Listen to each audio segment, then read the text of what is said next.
ناظرین، آپ کا میزبان انیل فرانسس آپ کی خدمت میں حاضر ہوا ہے۔ آپ دیکھ رہے ہیں پشاورنگ یوٹیوب چینل اور پشاورنگ فیس بک پیج۔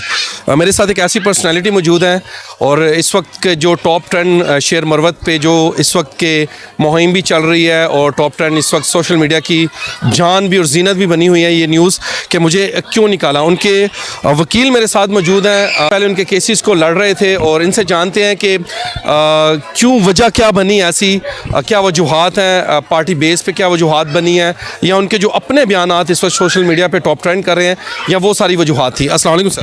وعلیکم السلام سر، شکریہ آپ نے ٹائم دیا۔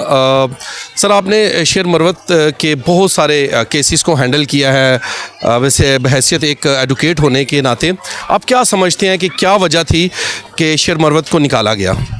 یہ پارٹی ڈسپلن کی بات ہوتی ہے۔ اگر ایک بندہ جو ہے پارٹی ڈسپلن میں کوئی روڈ کاٹتا ہے، یا یعنی مطلب یہ کہ وہاں پہ وائلیشن کرتا ہے پارٹی ڈسپلن کی اور پارٹی اس کو نکالتا ہے، تو یہ پارٹی کے انٹرنل معاملات ہیں اور ڈسپلن کی پابندی تو یقینی ہونی چاہیے۔ شیخ افضل مروت اچھے انسان ہیں اور میں نے اس کی وکالت اس لیے کی کہ وہ پی ٹی آئی کا ایک ممبر ہے یا ممبر تھا، اس وجہ سے میں نے اس کی وکالت کی تھی۔ اور دوسری بات یہ کہ ہم بھی پارٹی ڈسپلن کے پابند ہیں اور وہ بھی پابند ہے۔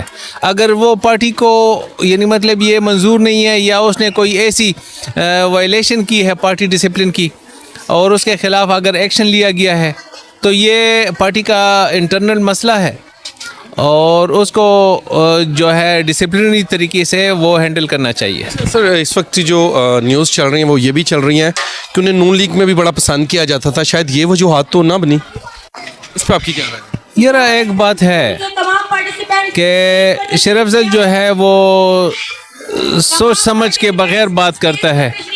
بعض چیزیں ایسی ہوتی ہیں جو کہ میڈیا ٹاک کی نہیں ہوتی، تو اس کو نہیں کرنا چاہیے کہ میڈیا کو جوائن کرے۔ بعض چیزیں اس کو تو الاؤ نہیں ہے کہ وہ میڈیا میں جائے۔ میڈیا کے لیے ہمارا اپنا وہ ایک ریپریزنٹیٹو ہوتا ہے پی ٹی آئی کا، تو وہ اپنا سٹانس نہیں دے سکتے اس پہ۔ اچھا، خان صاحب کو کب تک نکلتے دیکھ رہے ہیں باہر؟ فیوچر خان سے ہے، پاکستان کا مکمل فیوچر جو ہے وہ خان سے ہے، اس کے بغیر یہ پاکستان ادھورا ہے۔ It is not possible that the Pakistan will grows up without Khan۔ اچھا سر، ان کے لیے کیا پیغام ریکمینڈ کرنا چاہ رہے تھے جو 2 سال پہلے یہ کہتے تھے کہ خان اسٹیبلشمنٹ کی وساکھیوں پہ چلتا ہے، وہ جیل میں 2 دن نہیں رہ سکتا، لیکن 2 سال مکمل ہو چکے ہیں، اور اب ان کے لیے کیا پیغام دینا چاہیں گے آپ؟ ان کے لیے یہ ہے کہ ان کے لیے میں دعائی کر سکتا ہوں، کیونکہ ایسا ہے کہ یہ تو ان کے بیانات جو ہے یہ ایک لونیٹک اور ان ساؤنڈ مائنڈ آدمی ہی دے سکتا ہے، کیونکہ انہوں نے اس پاکستان کے لیے کچھ نہیں کیا۔ انہوں نے تو ٹائم اینڈ اگین کیا نہیں کیا تھا کہ پاکستان کے لیے یہ کریں گے وہ کریں گے، لیکن انہوں نے کیا کیا؟ پاکستان کو زوال کی طرف لے کے گئے، اور انہوں نے بینک بھرے ہیں اور سوئس اکاؤنٹ بنائے ہیں، پاکستان کو لوٹ کے کھا رہے ہیں۔ ایسا تو نہیں ہے کوئی ایک کرپشن کا کیس ثابت کرے خان کے خلاف۔